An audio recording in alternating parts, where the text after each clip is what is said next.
আমাদের আজকের পাঠ হচ্ছে ফসফরাস। তো ফসফরাসকে আমরা তিনটে পার্টে ভাগ করে নেব। প্রথমে শুধু এলিমেন্টাল ফসফরাস সম্বন্ধে আলোচনা করব, তারপরে ফসফিন এবং তার কিছু হ্যালাইড আছে, অক্সাইড আছে, তারপরে অ্যাসিড। তো ফসফরাস নাইট্রোজেনের পরের মৌলটি হচ্ছে ফসফরাস। নাইট্রোজেন হচ্ছে 7, ফসফরাস হচ্ছে 15। তো ফসফরাস ইলেকট্রন কনফিগারেশনটা দেখি আমরা। 1s2, 2s2, 2p6, 3s2, 3p3। বাইরের কক্ষটা হচ্ছে 3s এবং 3p, অর্থাৎ তিনটে সিঙ্গেল ইলেকট্রন আছে, তাহলে ভ্যালেন্সি 3 বলা যাবে। এছাড়াও যেহেতু ডি অরবিটাল আছে, তাই এটা 5 ভ্যালেন্সিও দেখাতে পারে। তো ফসফরাস পড়ার আগে আমরা বলি এর বহুরূপতা কি কি আছে। ফসফরাসে অনেকগুলো রূপভেদ পাওয়া যায়। সাদা ফসফরাস, লাল ফসফরাস, কালো ফসফরাস, তারপরে আছে বেগুনি ফসফরাস। এর মধ্যে সাদা ফসফরাস এবং লাল ফসফরাসের মেইন ইম্পর্টেন্ট আমাদের সিলেবাসে। এই সাদা ফসফরাসটা কোথায় পাবো আমরা? তো অ্যাকচুয়ালি সাদা ফসফরাসে পাওয়া যায় হচ্ছে ক্যালসিয়াম ফসফেট বা অস্থিভস্ম। ক্যালসিয়াম ফসফেট বা অস্থিভস্মের সাথে 80% H2S বলে বিক্রিয়া ঘটিয়ে ক্যালসিয়াম সালফেট এবং ফসফরিক অ্যাসিড তৈরি করা হয়। এই ফসফরিক অ্যাসিডকে প্রথমে ধীরে, পরে তীব্র তাপে উত্তপ্ত করলে পাওয়া যায় ফসফরাস পেন্টক্সাইড। এই ফসফরাস পেন্টক্সাইডের সাথে এবার কার্বন মিশিয়ে তাপ দিলে পাওয়া যাবে সাদা ফসফরাস এবং কার্বন মনোক্সাইড। এটা গেল একটা প্রস্তুতি। দ্বিতীয় প্রস্তুতি হচ্ছে অস্থিভস্ম বা ক্যালসিয়াম ফসফেটের সাথে সিলিকা মানে SiO2 এবং কার্বন মিশিয়ে 1500 ডিগ্রি সেন্টিগ্রেড তাপমাত্রায় উত্তপ্ত করতে হবে। উত্তপ্ত হলে প্রথমে পাবো আমরা ক্যালসিয়াম সিলিকেট এবং পাবো ফসফরাস পেন্টক্সাইড। এই ফসফরাস পেন্টক্সাইডের সাথে পরিমাণ মতো কার্বন মিশিয়ে কার্বন মনোক্সাইড এবং ফসফরাস তৈরি করা হয়। তো আমরা বিক্রিয়াটা লিখি। বললাম calcium phosphate Ca3PO4 whole twice, তার সঙ্গে মেশাবো সিলিকন ডাইঅক্সাইড আর হচ্ছে কার্বন। তো এটা আমরা করি। এখানে হবে সিলিকন ডাইঅক্সাইডের সঙ্গে ক্যালসিয়ামের বিক্রিয়া হবে ক্যালসিয়াম সিলিকেট CaSiO3 আর হবে ফসফরাস পেন্টক্সাইড। এই ফসফরাস পেন্টক্সাইডের সাথে কার্বন মেশাবো, তাহলে পাবো P4 এবং পাবো কার্বন মনোক্সাইড। এই ব্যালেন্স করলাম না, পাবো P4 এবং কার্বন মনোক্সাইড। এভাবেই অস্থিভস্ম বা ক্যালসিয়াম ফসফেটের সাথে সিলিকন ডাইঅক্সাইড বা সিলিকা কার্বন মিশিয়ে তাপমাত্রা প্রয়োগ করতে হবে 1500 ডিগ্রি সেন্টিগ্রেড তাপমাত্রা করলে আমরা পাবো ফসফরাস পেন্টক্সাইড। সেখান থেকে সাদা ফসফরাস পেয়ে যাবো আমরা। এটা গেল একটা মেইন প্রস্তুতি। এবারে সাদা ফসফরাসের গঠন আকৃতি কেমন আছে, এর গঠন আকৃতি কেমন আছে সেটা আমরা আলোচনা করবো। অ্যাকচুয়ালি ফসফরাসকে লেখা হয় P4 হিসাবে এবং এটা হচ্ছে টেট্রাহেড্রাল ইন শেপ। ফসফরাসের শেপ হচ্ছে টেট্রাহেড্রাল, সম চতুস্তলীয় মডেল। অর্থাৎ একটা ফসফরাস এইরকম ভাবে থাকে। এটা প্রত্যেকটা ফসফরাসের সঙ্গে 3টে করে বন্ধন আছে এবং এইখানে প্রত্যেকটাতে একটি করে লোন পেয়ার আছে। আমরা যেটা দেখেছিলাম 3s2 এবং 3p3, এই 3টা ইলেকট্রন বন্ধনে অংশগ্রহণ করবে। এই p3 ইলেকট্রনটা বন্ধনে অংশগ্রহণ করে, আর এই যে 3s2 ইলেকট্রন, দুটো ইলেকট্রন রয়ে গেছে, সেটা নিঃসঙ্গ ইলেকট্রন জোড়রূপে থেকে যায়। সাদা ফসফরাস একক অণু হিসেবে থাকে এবং এখানে পরিষ্কার বোঝা যাচ্ছে যে 3টে p অরবিটাল যখন আমি বলেছি এই যে তিনটে বন্ধন তৈরি হলো, এই 3টে বন্ধন 3টে p অরবিটাল দিয়ে তৈরি হয়েছে এবং প্রত্যেকটা p অরবিটাল তার প্রসেস মানে XY Z যেটা বলি আমরা px py z, এদের মধ্যে অ্যাঙ্গেলটা কত 90 ডিগ্রি। তাহলে এই অ্যাঙ্গেলটা কিন্তু 90 ডিগ্রি হওয়া উচিত ছিল, কিন্তু দেখা গেছে যে এই অ্যাঙ্গেলটা এখানে 60 ডিগ্রি অ্যাঙ্গেল হয়ে থাকে। 60 ডিগ্রি অ্যাঙ্গেল অ্যাকচুয়ালি হওয়া উচিত ছিল 90 ডিগ্রি। 60 ডিগ্রি অ্যাঙ্গেল হয়ে থাকে, অর্থাৎ জোর করে আমরা তাকে বন্ড করে রেখেছি। অর্থাৎ এটা বলা যেতে পারে এই অ্যাঙ্গেলের মধ্যে একটা পিয়ন থাকে, যাকে বলে অ্যাঙ্গেল স্ট্রেন বলা হচ্ছে। এই পিওনের জন্য কি হয়, এই বন্ধনটা তাড়াতাড়ি ব্রেক করতে চায়, এই বন্ধনগুলো তাড়াতাড়ি ব্রেক করতে চায়। অর্থাৎ অ্যাঙ্গেল স্ট্রেন্থ থাকার জন্য এই বন্ধনটা ব্রেক করতে চায় এবং ব্রেক করে কি করবে, ভাঙতে চায়, ভেঙে ফসফরাস পরমাণুতে চলে আসবে। অর্থাৎ এটা চলে আসবে ফসফরাস পরমাণুতে। তাই আমরা বলতে পারি যে P4 যেটা বললাম সাদা ফসফরাস, সেটা সক্রিয় বেশি। সক্রিয় বেশি কেন? এটা একক একক অণু হিসেবে থাকে এবং এটা হচ্ছে টেট্রাহেড্রাল ইন শেপ। অ্যাঙ্গেলটা হচ্ছে এখানে 90 ডিগ্রি হওয়া উচিত ছিল, অ্যাঙ্গেল হচ্ছে 60 ডিগ্রি, এবং 60 ডিগ্রি অ্যাঙ্গেলটা তাড়াতাড়ি ব্রেক করতে চায়, ভাঙতে চায়, ভেঙে তৈরি করবে 4p। অর্থাৎ এটা সক্রিয় বেশি, অর্থাৎ স্টেবিলিটি এর অনেক কম। এই হচ্ছে সাদা ফসফরাস। তো সাদা ফসফরাসের এই গঠনটা আমরা বললাম। এবার এর কিছু ধর্ম আছে এবং এটা হচ্ছে একটু নরম এবং রসুনের মতো গন্ধযুক্ত। আমাদের প্রশ্বাসের সাথে যদি সাদা ফসফরাস ঢোকে আমাদের শরীরে, তাহলে মাড়ির ক্ষতি হয়, দাঁত এবং মাড়ির ক্ষতি হয়। সেটা একটা রোগ হয়, তাকে বলা যায় ফসিস রোগ বলা হচ্ছে, দাঁত এবং মাড়ির ক্ষতি হচ্ছে। এবং আমরা এখন দেখাতে পারলাম যে সাদা ফসফরাসটা হচ্ছে সক্রিয় বেশি, তার মানে এটা বিক্রিয়া করবে। কার সাথে বিক্রিয়া করবে? যেখানেই পেয়ে যাবে, বায়ু পেয়ে গেলে বায়ুর সঙ্গে বিক্রিয়া করবে, হ্যালোজেন পেয়ে গেলে তার সঙ্গে বিক্রিয়া করবে। এবং দেখা যায় এর সক্রিয়তার জন্য এই বাতাসের অক্সিজেনের সাথে সাধারণ তাপমাত্রায় বিক্রিয়া করে ফেলে। সেই জন্য কি করা হয়, একে খোলাভাবে রাখা যায় না, খোলা অবস্থায় আমরা রাখতে পারবো না। বাতাসের সঙ্গে বিক্রিয়া করে জ্বলে যাবে, ফসফরাসে জ্বলে উঠবে এবং ফসফরাসের অক্সাইড তৈরি করবে।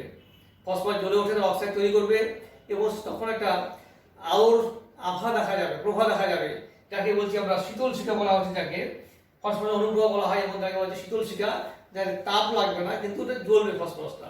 অর্থাৎ ফসফরাসের অক্সাইড তৈরি হলো। কি অক্সাইড তৈরি হবে ফসফরাসের? ফসফরাসের এখানে অক্সাইড তৈরি হবে হচ্ছে উচ্চ অক্সাইড পাবো আমরা P4O10। P4O10 পাবো আমরা এখানে, উচ্চ অক্সাইড পাওয়া যাবে P4O10। এছাড়াও হ্যালোজেনের সঙ্গে বিক্রিয়া আছে, এর ধাতুর সঙ্গে বিক্রিয়া আছে। ধাতুর সঙ্গে কি বিক্রিয়া আছে? এটা গেল অক্সিজেনের সঙ্গে বিক্রিয়া বা বায়ুর সঙ্গে বিক্রিয়া গেল। ধাতুর সঙ্গে কি বিক্রিয়া আছে? P4। তার সঙ্গে বিক্রিয়া করলাম ধাতু ক্যালসিয়াম, হলো ক্যালসিয়াম ফসফাইড Ca3P2। এখানে 3 দিবেই, এখানে 2 আছে, 6 লাগবে, এখানে ব্যালেন্স হয়ে গেল। ক্যালসিয়াম ফসফাইড, ক্যালসিয়াম ফসফাইড হবে, সোডিয়াম ফসফাইড হবে। এরা ফসফাইড যৌগ তৈরি করবে। এই ফসফাইড যৌগ আবার জল দিয়ে আর্দ্র বিশ্লেষণ করলে ফসফিন গ্যাস পাবো আমরা। এটা গেল ধাতুর সঙ্গে বিক্রিয়া। আর কি আছে? অধাতুর সঙ্গে বিক্রিয়া আছে। অধাতু কারণ এখানে হ্যালোজেন আছে, অধাতু হ্যালোজেন P4, তার সাথে আমরা হ্যালোজেনে বিক্রিয়া করি Cl2, কি হবে? PCl5 হবে। এখানে 4 4 5 20, এখানে 10 দিয়ে দেবো। PCl5 বা PCl3 অর্থাৎ ট্রাইহ্যালাইড এবং পেন্টাহ্যালাইড যৌগ তৈরি করবে হ্যালোজেনের সাথে। আর কি আছে? যেহেতু ফসফরাস সক্রিয়, তাই এর সাথে ক্ষারের কিছু বিক্রিয়া আছে। খুব ইম্পর্টেন্ট একটা বিক্রিয়া আছে ক্ষারের সাথে, যে সোডিয়াম হাইড্রক্সাইড বা পটাশিয়াম হাইড্রক্সাইডের সাথে সাদা ফসফরাসের বিক্রিয়ায় ফসফিন গ্যাস পাওয়া যায়। P4 plus 3NaOH plus 3H2O equal to PH3 3NaH2PO2 sodium hypophosphide. Phosphine এখানে যে -3 আছে, এখানে 0 আছে, অর্থাৎ ফসফরাস -3 তে বিজারিত হয়েছে, ফসফিনে বিজারিত হয়েছে এবং সোডিয়াম হাইপোফসফাইড যৌগ তৈরি করেছে। এই হচ্ছে আমাদের বিক্রিয়া। তীব্র ক্ষারের সাথে NaOH বা KOH যদি নেই, তার সাথে বিক্রিয়া তৈরি হবে, ফসফিন গ্যাস তৈরি হবে। ইম্পর্টেন্ট বিক্রিয়া ক্ষারের সাথে বিক্রিয়া। এবং এরপর আছে বিজারণ ধর্ম। বিজারণ ধর্ম কি? ফসফরাসের জ্বালানি সংখ্যাটা পরিবর্তন হবে। কোথায় পরিবর্তন হবে? ফসফরাসকে যদি বিজারণ ধর্ম দেখাতে হয়, তাহলে আমরা বলতে পারি ফসফরাসের সঙ্গে আমরা নাইট্রিক অ্যাসিড বা সালফিউরিক অ্যাসিড বিক্রিয়া করব। নাইট্রিক অ্যাসিড বিক্রিয়া করলে পাওয়া যাবে H3PO4 এবং নাইট্রোজেনের একটা অক্সাইড পাওয়া যাবে। এখানে নাইট্রোজেনের অক্সাইড পাবো আমরা, NO2 পাবো, আর কি পাবো? ফসফরিক অ্যাসিড, নাইট্রোজেন অক্সাইড, আর পাওয়া যাবে জল। ব্যালেন্স করতে হবে, ব্যালেন্স করলে হয়ে যাবে। আমরা করি ব্যালেন্স।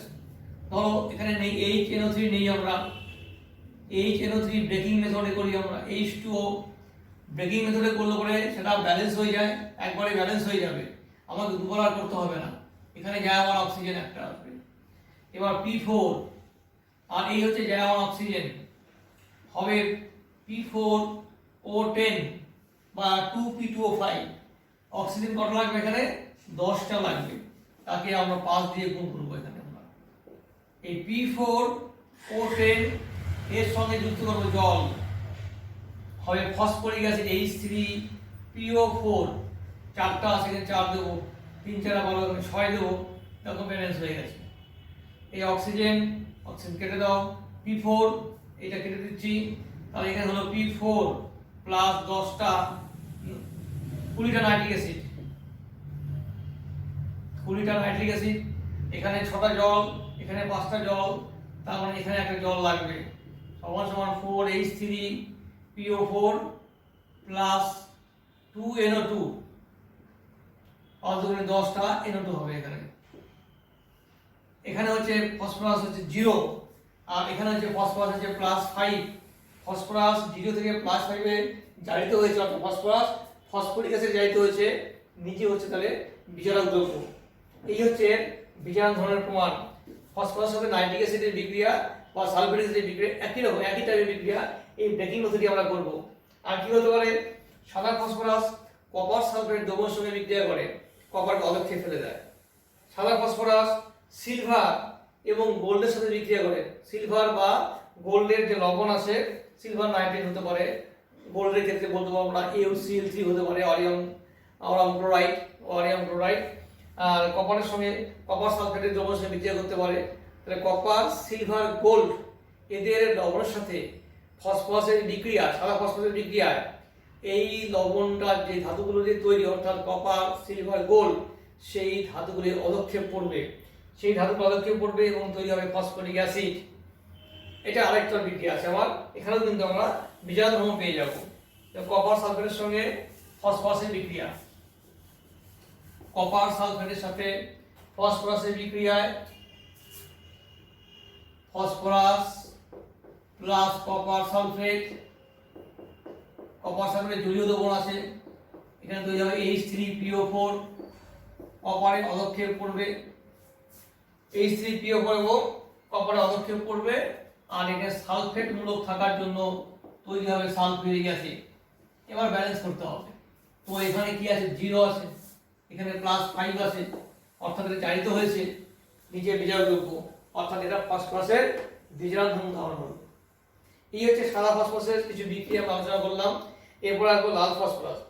তো সাদা ফসফরাসকে নিয়ে যদি একটু তাপ দেওয়া যায়, সাদা ফসফরাসকে নিয়ে 573 কেলভিন তাপমাত্রা প্রয়োগ করতে হবে এবং নিষ্ক্রিয় গ্যাসের পরিবেশে, কারণ সাদা ফসফরাস রিঅ্যাক্টিভ খুব বেশি, এটা যদি বায়ু থেকে যায় তাহলে বায়ুর সঙ্গে বিক্রিয়া করে দেবে। নিষ্ক্রিয় গ্যাসের পরিবেশে কথাটা মানে হচ্ছে যে ফসফরাস এমন একটা জায়গায় নিতে হবে, এমন কিছু গ্যাসের সঙ্গে নিতে হবে যাদের সঙ্গে বিক্রিয়া করে না। সেটা নিষ্ক্রিয় গ্যাসের পরিবেশে ফসফরাসকে নিয়ে 573 কেলভিন তাপমাত্রা হিট করলে সাদা ফসফরাসটা লাল ফসফরাসে পরিণত হয়ে যাবে। একটা রূপভেদ থেকে আমরা আরেকটা রূপভেদ পেয়ে যাব। এবার আমরা আসি লাল ফসফরাসের গঠন। লাল ফসফরাস কিন্তু একটু কম সক্রিয়, তার মানে আমরা যে গঠনটা পড়েছি সেই গঠনটা সেরকম হয়তো হবে না, কারণ সাদা ফসফরাসেরটা সক্রিয় বেশি, সেখানে আমরা অ্যাঙ্গেল স্ট্রেন দিয়ে বোঝালাম। এবার লাল ফসফরাসে দেখা যাক যে এর গঠনটা কেমন হচ্ছে। লাল ফসফরাসের ক্ষেত্রে ফসফরাস এবং ফসফরাসের মধ্যে ফসফরাস অণুগুলি মানে P4 এবং P4 এর মধ্যে একটা PP বন্ধন থাকে, P4 এবং P4 এর মধ্যে একটা PP বন্ধন থাকবে। এই হচ্ছে আমাদের সাদা ফসফরাস। সাদা ফসফরাসের এই চিত্র আমরা আঁকলাম, এখানে লোন পেয়ার আছে, এখানে লোন পেয়ার আছে। এই বন্ধনটা ভেঙে যাবে, এই বন্ধনটা ভেঙে এইদিকে একটা হাত, এইদিকে একটা হাত হয়ে গেল। এখানে আবার আসবে P ফসফরাস, আবার এখানে আসছে P ফসফরাস, এরকম হচ্ছে, মাঝের বন্ধনটা থাকবে না। আবার এখানে আসছে ফসফরাস, এখানে আবার ফসফরাস আসছে, অর্থাৎ এইভাবে P4 ইউনিটগুলি পরস্পর যুক্ত হয়ে একটি অতিকায় অণু গঠন করবে, সংযোজিত হয়ে অতিকায় অণু গঠন করবে। এবং একে ভাঙতে গেলে ফার্স্ট আমাকে এখানে ভাঙতে হবে, তারপরে এই বন্ধনগুলো ভাঙবে। এই বন্ধনগুলো তো ভাঙবে অ্যাঙ্গেল স্ট্রেন থাকার জন্য ভেঙে যাবে, কিন্তু এখানে কিন্তু সেই অ্যাঙ্গেল স্ট্রেনটা নেই, এখানে অ্যাঙ্গেল স্ট্রেনটা নেই। এই বন্ধনটা কিন্তু খুব দৃঢ় বন্ধন, একে ভাঙতে এনার্জি বেশি লাগবে, ফলে কি হচ্ছে এটা সুস্থিত বেশি, আমরা তাড়াতাড়ি ভাঙতে পারবো না। তাহলে সাদা ফসফরাস সক্রিয় বেশি লাল ফসফরাস সুস্থিত বেশি, সাদা ফসফরাসের সুস্থিতা বা স্টেবিলিটি অনেক কম। এই হচ্ছে সাদা এবং লাল ফসফরাসের গঠনের মধ্যে পার্থক্য। এবার লাল ফসফরাসের বিক্রিয়াগুলি কিন্তু সাদা ফসফরাসের মতোই কিছু বিক্রিয়া আছে, শুধু দুই একটা বিক্রিয়া আলাদা আছে। যেমন সাদা ফসফরাসের সক্রিয়তা বেশি হওয়ার জন্য সে NaOH বা KOH সঙ্গে লাল ফসফরাস বিক্রিয়া করে না। সাদা ফসফরাসের থেকে লাল ফসফরাসের সুস্থিত স্টেবিলিটি বেশি থাকার জন্য, সক্রিয়তা নয় কিন্তু স্টেবিলিটি বেশি থাকার জন্য NaOH বা KOH এর সঙ্গে বিক্রিয়া করে না। এছাড়া লাল ফসফরাস এই হ্যালাইড বা অক্সাইড তৈরি করতে পারে, তবে একটু তাপ দিতে হবে, কারণ আমরা বলেছি যে সাদা ফসফরাস সক্রিয় বেশি, তাহলে বিক্রিয়া করার টেন্ডেন্সিও বেশি, আর লাল ফসফরাসের সক্রিয়তা অনেক কম, তাহলে ওকে মেশালে পরেই বায়বীয় অক্সিজেন বা হ্যালোজেনের সঙ্গে মেশালেই বিক্রিয়া হবে না, আমাকে কিছু তাপ প্রয়োগ করতে হবে। প্রয়োগ করলে একই রকমই বিক্রিয়া হবে, তা আলাদা করে আমাকে বিক্রিয়াগুলো করার দরকার নেই। অক্সাইড যদি হয় তাহলে P2O3 বা P2O5 ট্রাইঅক্সাইড এবং পেন্টাঅক্সাইড। হ্যালাইড যদি হয় ট্রাইক্লোরাইড, পেন্টাক্লোরাইড। এই ধরনের কিছু কমন বিক্রিয়া আমরা পেয়ে যাব। এছাড়াও ফসফরাসের আরও একটি বিক্রিয়া আছে, ধাতুর সঙ্গে বিক্রিয়া একই রকম হবে। সালফারের সঙ্গে বিক্রিয়া, সালফার সঙ্গে P2S3 বা P2S5, এবং এছাড়াও আরও কিছু সালফাইড যৌগ পাওয়া যাবে। ফসফরাস এবং সালফার মিলে সালফাইড যৌগ হবে, P2S3, P2S5, এছাড়াও আছে P4S3, এরকম কিছু সালফাইড যৌগ আমরা পেয়ে যাব। এই হচ্ছে আমাদের লাল ফসফরাস নিয়ে আলোচনা। এরপর আছে কালো ফসফরাস। তো কালো ফসফরাসের সক্রিয়তা এটা হচ্ছে সবথেকে কম সক্রিয়, এর রিঅ্যাক্টিভিটি অনেক কম। এর রিঅ্যাক্টিভিটি কম সক্রিয়, তার মানে স্টেবিলিটি বেশি আছে। সক্রিয়তা যদি কম, তাহলে স্টেবিলিটি বেশি আছে, আবার স্থিতিশীল রূপভেদেটা কালো ফসফরাস। সেটা লাল থেকেও বা সাদা থেকেও আমরা তৈরি করতে পারবো, বা সাদা থেকে লাল, লাল থেকে কালো, এভাবে করা যাবে। তা কালো ফসফরাসে আবার দুটো রূপভেদ পাওয়া যায়, একটা হচ্ছে আলফা ব্ল্যাক ফসফরাস, একটি বিটা ব্ল্যাক ফসফরাস। তো এর গঠনাকৃতি দুই রকম হয়। একটি গঠনাকৃতি হচ্ছে ষড়ভুজাকৃতি। গ্রাফাইটের যে গঠনগুলো আমরা দেখেছি এর আগে কার্বনের সময়, গ্রাফাইটের যে আকৃতি বা গ্রাফাইটের যে শেপটা ছিল, গঠনাকৃতি ছিল, সেরকমভাবে একটা কালো ফসফরাসের বিটা যে আইসোমারটা আছে, বিটা যে বহুরূপতা আছে, বহুরূপটি আছে, তার ক্ষেত্রে তোমার ওই ষড়ভুজাকৃতি গঠনটা আমরা পাবো। অর্থাৎ এইরকমভাবে গঠনটা আসবে, গঠনগুলো আসবে। এখানে থাকবে ফসফরাস পরমাণু, প্রত্যেকটা জাংশনে একটি করে ফসফরাস পরমাণু থাকবে। এটা গেল একটা। আর আলফা ফসফরাস হচ্ছে মনোক্লিনিক এবং রম্বোহেড্রাল, এই দুটো গঠনে আলফা ফসফরাসকে পাওয়া যাবে। এবার আমরা আসি ব্যবহারে। ফসফরাসের কি ব্যবহার আছে? ফসফরাস জিঙ্ক ফসফাইড নামে একটা যৌগ তৈরি করে, যেটা ইঁদুর মারার বিষ রূপে ব্যবহার করা হয়, জিঙ্ক ফসফাইড Zn3P2। এছাড়া ফসফরাস ব্রোঞ্জ বলে সংকর ধাতু তৈরি করার ক্ষেত্রে কিন্তু ফসফরাসের ব্যবহার আছে। তেজস্ক্রিয় ফসফরাস, যেটা ফসফরাস 32, সেটা ক্যান্সার রোগের চিকিৎসায় ব্যবহার করা হয়। এছাড়া সোডিয়াম, পটাশিয়াম প্রভৃতি ধাতুর সঙ্গে যুক্ত হয়ে ফসফাইড যৌগ তৈরি করে। সেই ফসফাইড যৌগ থেকে আবার ফসফিন আমরা পেতে পারি।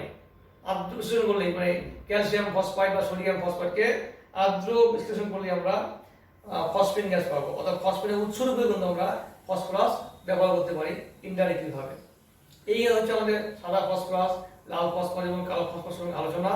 এরপরের পয়েন্ট আমরা আসবো হচ্ছে, আমরা একটা 3টে প্রশ্নে ভাগ করেছিলাম বললাম। একটা পয়েন্ট বলেছি আমরা জেনারেল আলোচনা যেটা বললাম, তারপরে আমাদের আসবো হচ্ছে ফসফিন এবং ফসফরাসের হ্যালাইড।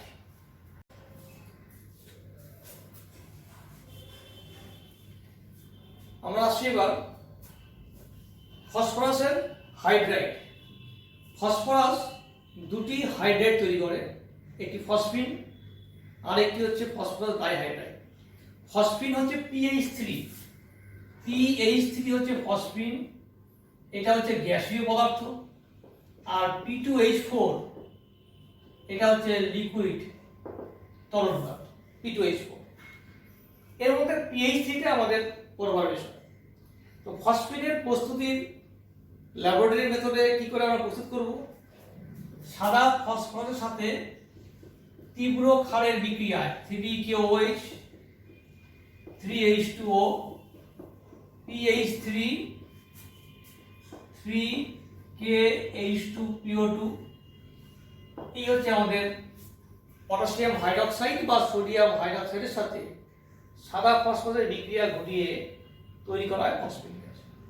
তো পরীক্ষাগারে কোল গ্যাস পূর্ণ একটি জার নেওয়া হয়, গোলতোল ফ্লাস্ক নেওয়া হয়। তো গোলতোল ফ্লাস্কে কোল গ্যাস আমরা কেন নেব? যদি আমরা এই গোলতোল ফ্লাস্কের মধ্যে ফসফরাস নিয়ে NaOH যোগ করে দেই, যোগ করা মাত্রই ফসফিন গ্যাস তৈরি হবে এবং সঙ্গে ফসফরাস ডাইহাইড্রাইডও কিছুটা তৈরি হতে পারে। যদি কিছুটা ফসফরাস ডাইহাইড্রাইড P2H4 তৈরি হয়ে যায়, সে P2H4 কিন্তু দাহ্য গ্যাস।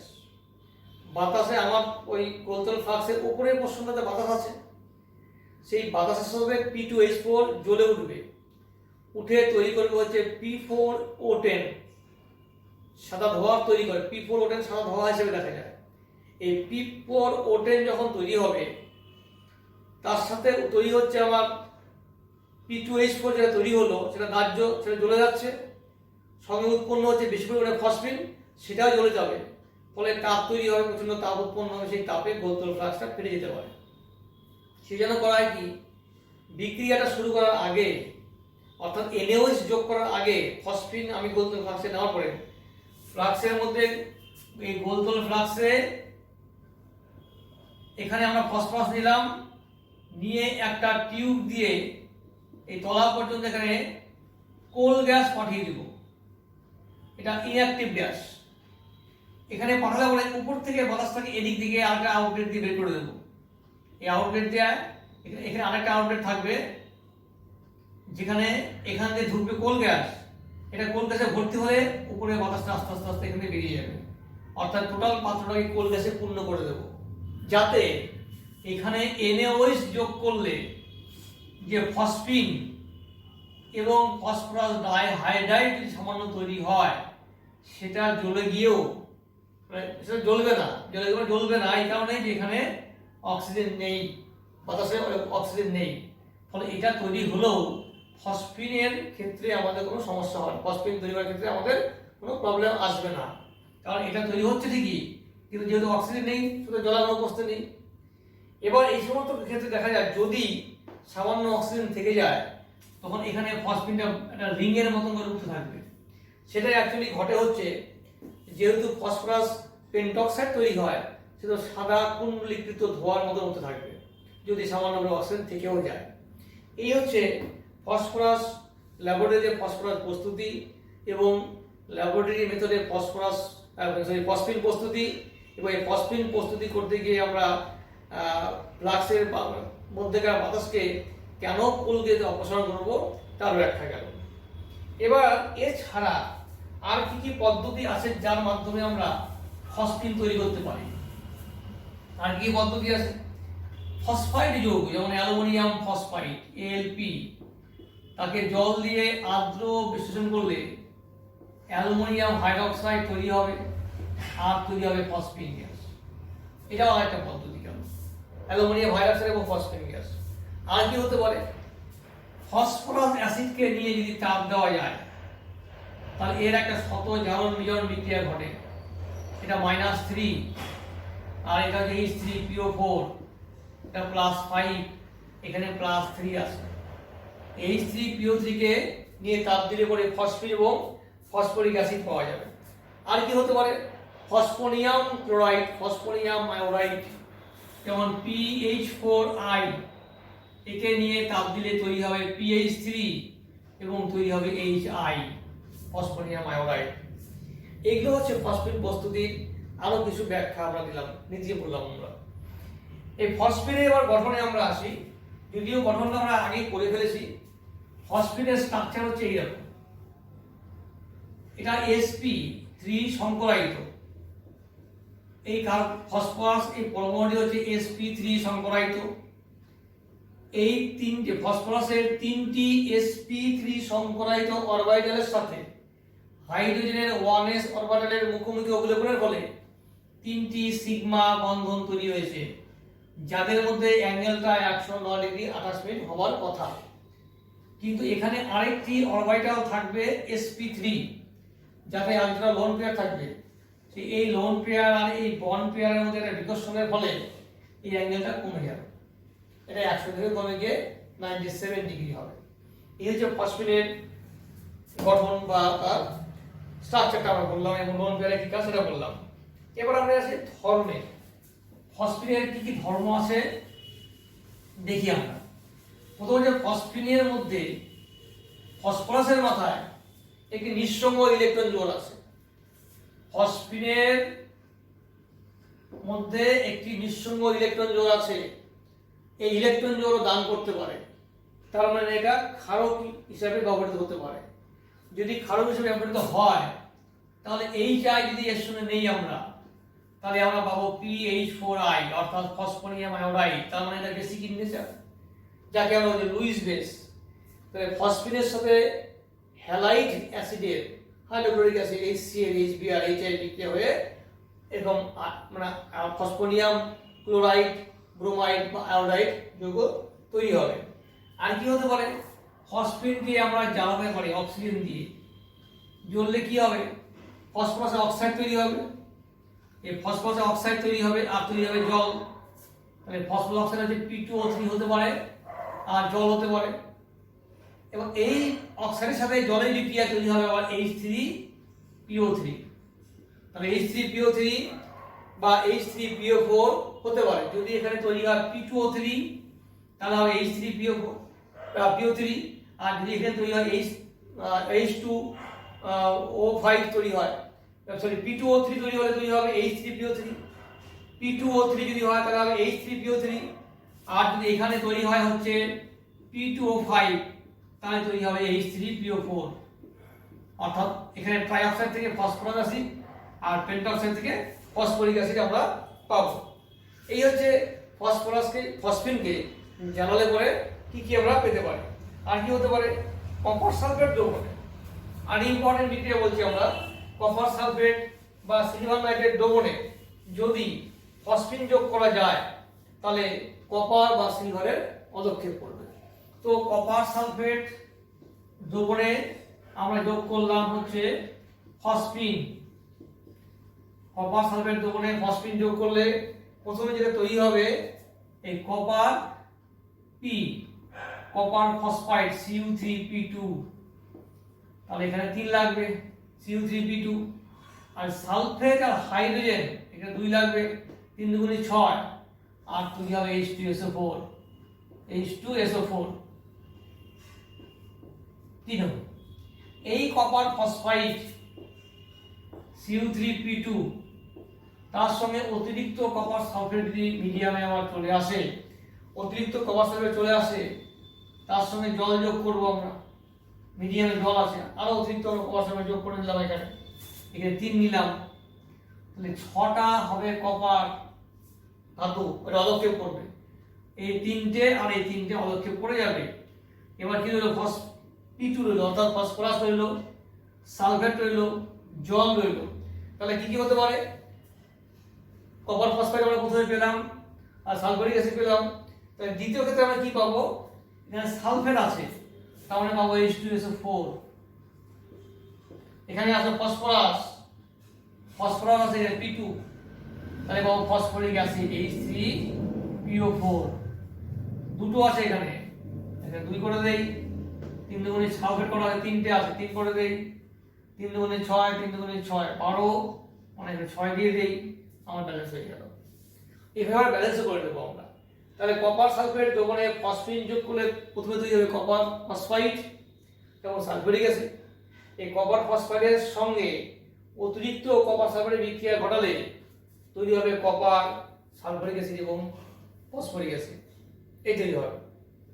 এটা গেল বিজারণ ধর্ম, ফসফিনের বিজারণ ধর্ম। কেন বিজারণ বলছি আমরা, এখানে আছে -3, এখানে আছে +5, -3 থেকে +5 হয়েছে, বৃদ্ধি পেয়েছে বা জারিত হয়েছে, তাহলে এটা বিজারক, তাহলে এটা হচ্ছে বিজারক। এই হচ্ছে এটা বিজারক, তার মানে ব্যাপারটা কি দাঁড়ালো, এটা যদি বিজারক হয় এখানে তো -3 আছে, তাহলে এটাও বিজারক। আলটিমেটলি আমি এখান থেকেই তো পেলাম এটা, তাহলে -3 থেকে আমি +5 পেলাম, অর্থাৎ এটা জানিত হলো এটা বিজারক পদার্থের কাজ করলো। এই কপার সালফেট না নিয়ে যদি সিলভার নাইট্রেট নেই তাহলে কি পাবো, সালফিউরিক অ্যাসিড, এটা শুধু পাবো নাইট্রিক অ্যাসিড, বাকি সবই ঠিক থাকবে। সিলভার আলোকে পড়বে, ফসফরিক অ্যাসিড হবে, আর এখানে হবে নাইট্রিক অ্যাসিড হবে। এই হচ্ছে আমার সিলভার নাইট্রেট এবং কপার সালফেটের সাথে বিক্রিয়া। দুটো ইম্পর্টেন্ট বিক্রিয়া দেখে রাখবে। ব্লিচিং পাউডারের জলীয় দ্রবণে ফসফিন চালনা করলে ফসফিন শোষিত হয়। ব্লিচিং পাউডার হচ্ছে CaOClCl, তার মধ্যে যদি আমরা ফসফিন যোগ করি সেই ফসফিনটা কিন্তু শোষিত হয়ে যাবে, অর্থাৎ ব্লিচিং পাউডার এখানে ফসফিন শোষক হিসেবে কাজ করবে। একটি গুরুত্বপূর্ণ ব্যবহার হচ্ছে এই ফসফিনের ব্যবহার হচ্ছে হোম সিগন্যাল বলা হচ্ছে, হোম সিগন্যাল বলা হয়। সমুদ্রে জলরাশি যেখানে আছে, স্টিমার চলে, তো কোনো জায়গায় যদি বড় পাথর খণ্ড বা জলের নিচে কোনো ছোট পাহাড় থাকে, তাহলে তার উপস্থিতি জানার জন্য, মানে আরেকটি জাহাজকে সিগন্যাল দেওয়ার জন্য যেখানে একটা পাহাড় আছে সাবধানে এসো, সেই সিগন্যালিং এর জন্য ওই জাহাজ থেকে একটি বড় পাত্রের মধ্যে ক্যালসিয়াম ফসফাইড এবং ক্যালসিয়াম কার্বাইড এর মিশ্রণ রেখে, ক্যালসিয়াম কার্বাইড এবং ক্যালসিয়াম ফসফাইড এর মিশ্রণ রেখে পাত্রটার নিচে কিন্তু ফুটো করে দেওয়া হয়, ফুটো করে এটাকে জলের মধ্যে ভাসিয়ে দেওয়া হয়। তো এই ফুটো দিয়ে জল ঢুকবে, এর সাথে বিক্রিয়া করবে, এর সাথে জলের বিক্রিয়া তৈরি করবে ফসফিন এবং ফসফরাস ডাইহাইড্রাইড, আর এর সাথে তৈরি করবে অ্যাসিটিলিন। ফসফরাস ডাইহাইড্রাইড মানে P2H4 দাহ্য গ্যাস, বাতাসের সংস্পর্শে যখনই আসবে তখনই সেটা সাদা ধোঁয়া তৈরি করে জ্বলে উঠবে। সঙ্গে আছে ফসফিন এবং অ্যাসিটিলিন, সেটা জ্বলে উঠবে, কারণ এখান থেকে পাবো আমরা অ্যাসিটিলিন গ্যাস, এখান থেকে পাবো ফসফিন এবং ফসফরাস ডাইহাইড্রাইড। ফলে ফসফরাস ডাইহাইড্রাইড থাকার জন্য, জ্বলে ওঠার জন্য এখানকার ফসফিন এবং অ্যাসিটিলিন এটা জ্বলে উঠবে, পরে আগুনের শিখা দেখা যাবে। দূরের জাহাজ সেই আগুনের শিখা দিয়ে বুঝতে পারবে ওখানে কোনো পাহাড় বা প্রস্তরখণ্ড আছে, সে সাবধান হয়ে যাবে। এদিকে বলা হচ্ছে হোম সংকেত। হোম সংকেতে এই ফসফিনের ব্যবহারটা আছে, যদিও এখানে ফসফরাস ডাইহাইড্রাইড মেনলি দরকার, ওটা না যদি তৈরি হয় তাহলে ফসফিন আর অ্যাসিটিলিন জ্বলবে না।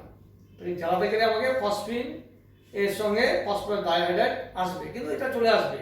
ফসফরাস ডাইহাইড্রাইড এর সঙ্গে বিক্রিয়া করে জল দিলেই ফসফরাস ডাইহাইড্রাইড এবং ফসফিন গ্যাস তৈরি হয়। এটা হচ্ছে হোম সিগন্যালের ব্যবহার। এরপরে আমরা আসছি ফসফরাসের হ্যালাইড, ট্রাইহ্যালাইড এবং পেন্টাহ্যালাইড। এবার আসছে ফসফরাস ট্রাইক্লোরাইড এবং পেন্টাক্লোরাইড, অর্থাৎ আমাদের দুটো ক্লোরাইড পড়তে হবে, PCl3 এবং PCl5, দুটো ক্লোরাইড গঠন করে। তো ফসফরাসের সাথে যদি ক্লোরিনের পরিমাণ কম থাকে, ক্লোরিনের সঙ্গে এই বিক্রিয়া ঘটনা শুষ্ক ক্লোরিন গ্যাসের প্রভাবে সাদা ফসফরাস যদি আমরা তাপ দেওয়া যায়, সাদা ফসফরাস নিয়ে শুষ্ক ক্লোরিন গ্যাসের প্রবাহে তাপ দিলে পরেই ফসফরাস এবং ক্লোরিন বিক্রিয়া করে তৈরি করবে PCl3 এবং PCl5। আমরা এখন করব PCl3 এবং PCl5। এই ফসফরাস, সাদা ফসফরাস সাথে ক্লোরিনের বিক্রিয়া ঘটালে তৈরি হবে PCl3, 3 × 6 এখানে 3।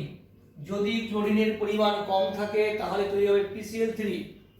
এই PCl3 এর মধ্যে যদি আরো অতিরিক্ত ক্লোরিন যোগ করা যায় তাহলে পাবো PCl5, অথবা এই P4 এর সাথে অতিরিক্ত ক্লোরিনের যদি বিক্রিয়া করানো যায় তাহলে পাবো PCl5। এটাকে আমরা 4 লিখি, 3 × 12, এখানে 6 করে দিই, PCl5 পাবো আমরা যদি অতিরিক্ত ক্লোরিন থাকে আমাদের। এটা গেল মূল প্রস্তুতি, মেইন প্রস্তুতি হচ্ছে ফসফরাসের সাথে ক্লোরিনের বিক্রিয়া ঘটিয়ে ট্রাইক্লোরাইড এবং পেন্টাক্লোরাইড যৌগ গঠন। এছাড়া ফসফরাসের সাথে থায়োনিল ক্লোরাইড SOCl2 এর বিক্রিয়া ঘটিয়েও কিন্তু আমরা তৈরি করতে পারবো PCl3 থায়োনিল ক্লোরাইড SOCl2, সাদা ফসফরাসের সাথে SOCl2 থায়োনিল ক্লোরাইডের বিক্রিয়া ঘটিয়ে তৈরি করা যাবে হচ্ছে PCl3 সালফার ডাইঅক্সাইড, আর তৈরি হবে H2Cl2। একই রকম ভাবে এই P4 এর সাথে যদি আমরা SO2Cl2 এর বিক্রিয়া করি তাহলে তৈরি হবে PCl5, তৈরি হবে SO2।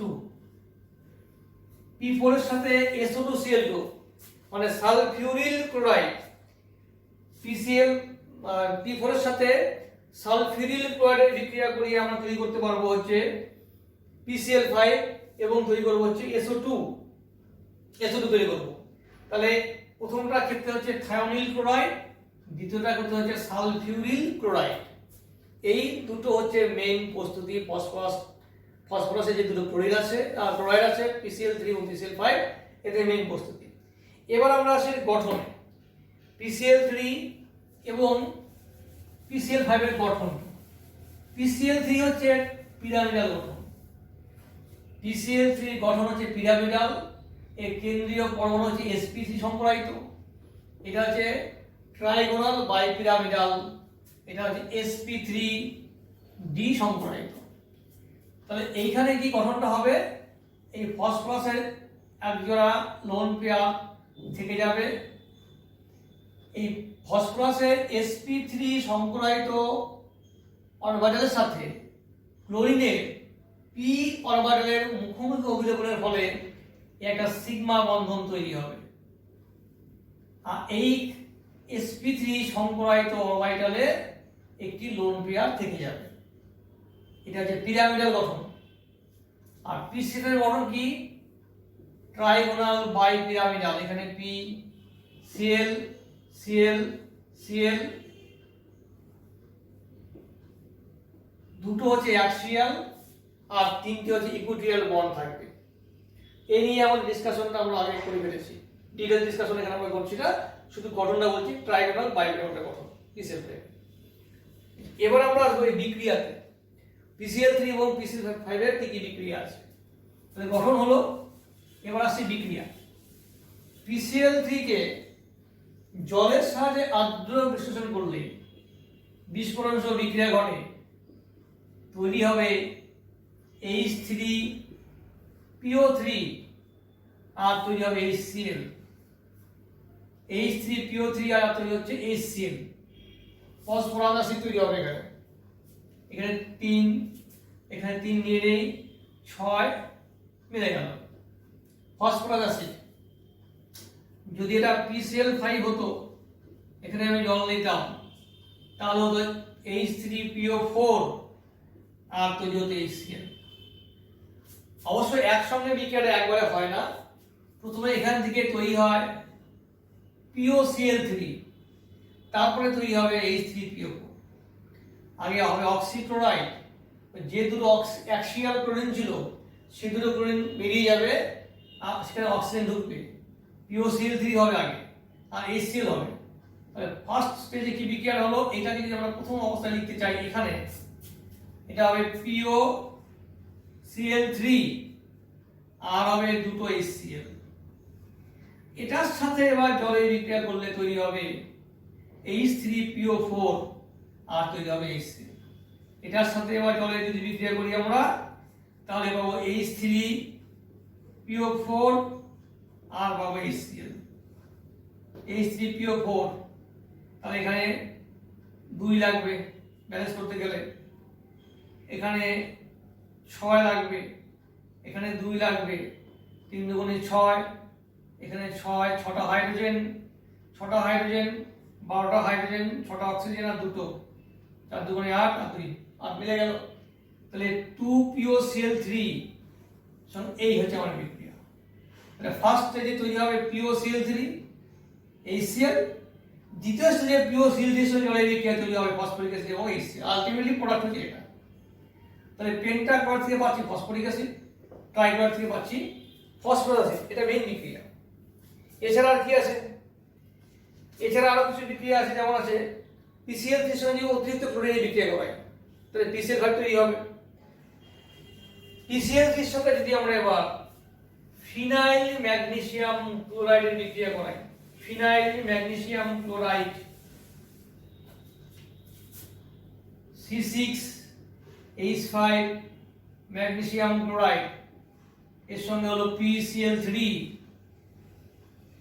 P C6H5 তিনটে 3 লাগবে এখানে, তাহলে 3MgCl2 ট্রাইফিনাইল ফসফিন তৈরি হবে। এটা ট্রাইফিনাইল ফসফিন পাওয়া গেল ফিনাইল ম্যাগনেসিয়াম ক্লোরাইডের সাথে। এবার আমরা আসি CH3COCH তার সাথে করলাম PCl3 বিক্রিয়া, এখানকার OH ক্লোরিন দ্বারা প্রতিস্থাপন করে দাও, তাহলে CH3COCl তিনটে লাগবে, তিনটে ক্লোরিন আছে, তাহলে এখানে 3 লাগবে। এই 3টা ক্লোরিন ঢুকে গেল এখানটায়, 3টা OH বেরিয়ে আসলো, P এর সঙ্গে 3টা OH মানে হবে ফসফরাস অ্যাসিড H3PO3। এই গেল একটা বিক্রিয়া, অ্যাসিডিক অ্যাসিডের সাথে ফসফরাস ট্রাইক্লোরাইড বিক্রিয়া, অ্যাসিটাইল ক্লোরাইড এবং ফসফরাস অ্যাসিড তৈরি হবে। আচ্ছা, এবার আমরা আসি পেন্টাক্লোরাইড আর দুইটা বিক্রিয়া আসি, আমরা PCl5 এর সঙ্গে যে বিক্রিয়া আসি, PCl5 অ্যাকচুয়ালি কঠিন অবস্থায়, যখন সেটা কঠিন অবস্থায় থাকবে তখন PCl5 এর অবস্থান হচ্ছে PCl4 প্লাস এবং হচ্ছে PCl6 মাইনাস। তাহলে এটা হচ্ছে প্লাস PCl4 বললাম, তাহলে এটা হচ্ছে টেট্রাহেড্রাল, আর PCl6 মাইনাস বললাম এটা হচ্ছে অক্টাহেড্রাল। এই ঘটনা অক্টাহেড্রাল কঠিন অবস্থায় এটা এইরকম অবস্থা থাকবে, এটা প্লাস মাইনাস অর্থাৎ সল্ট হিসেবে থেকে যাবে, ক্যাটায়ন এবং অ্যানায়ন এবং তার গঠন আমরা বলে দিলাম। তাহলে এর সংকরায়নটা কি হবে? sp3, এই ফসফরাস সংকরায়ন, এর সংকরায়নটা কি হবে? D2sp3, D2sp3 বা হতে পারে sp3D2, দেখতে হবে কোনটা হয়। তাহলে শেষেরটাই নেব আমরা, sp3D2 সংকরায়ন হবে এক্ষেত্রে। তাহলে ফসফরাস Cl4 প্লাস বা Cl6 মাইনাস তৈরি করতে পারে। যে Cl6 মাইনাস তৈরি করলো, কেন করলো?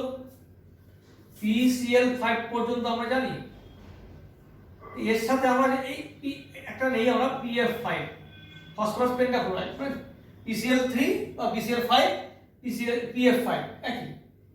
যখন এখানে একটা F মাইনাস এলো তখন এটা তৈরি হয়ে গেল PF6, এটা মাইনাস হলো। এটা কোথায় গেল? ইলেকট্রনটা, এই ইলেকট্রন জোড়, এখানে যে দুটো ইলেকট্রন আছে সেটা কোথায় গেল? ওই ফসফরাসের মধ্যে যে ভ্যাকেন্ট ডি অরবিটাল আছে সেখানে ও দান করলো এই নেগেটিভ করে, এটা বন্ড তৈরি করলো, অসমযোজী বন্ধন তৈরি করলো, অসমযোজী সিগমা বন্ধন তৈরি করলো, PF6 মাইনাস হলো। অর্থাৎ এখানে এই যে ফ্লোরাইড লিগ্যান্ড হিসেবে কাজ করলো, এটা আমরা যোগাযোগতে পেয়ে যাব। তাহলে PF6 তৈরি করে। তাহলে আমরা এটাও করতে পারি যে KF প্লাস PF5 কি হতে পারে? K প্লাস আর PF6 minus, K plus PF6 minus একটা লবণ তৈরি করতে পারে KF এর সঙ্গে PF5 এর বিক্রিয়া। আর কি হতে পারে? PCl5 তার সাথে যোগ করলাম BCl3, তাহলে কি হতে পারে? এটা PCl4 প্লাস আর হলো BCl4 মাইনাস, এটা হতে পারে। এরকম লবণ আমরা পেতে পারি। এই হচ্ছে মোটামুটি ভাবে কিছু বিক্রিয়া পেলাম আমরা, ফসফরাস পেন্টাক্লোরাইড এবং ফসফরাস ট্রাইক্লোরাইডের কিছু বিক্রিয়া পাওয়া গেল। এরপরে ভিডিওতে আমরা ডিসকাস করব ফসফরাসের বিভিন্ন অ্যাসিড।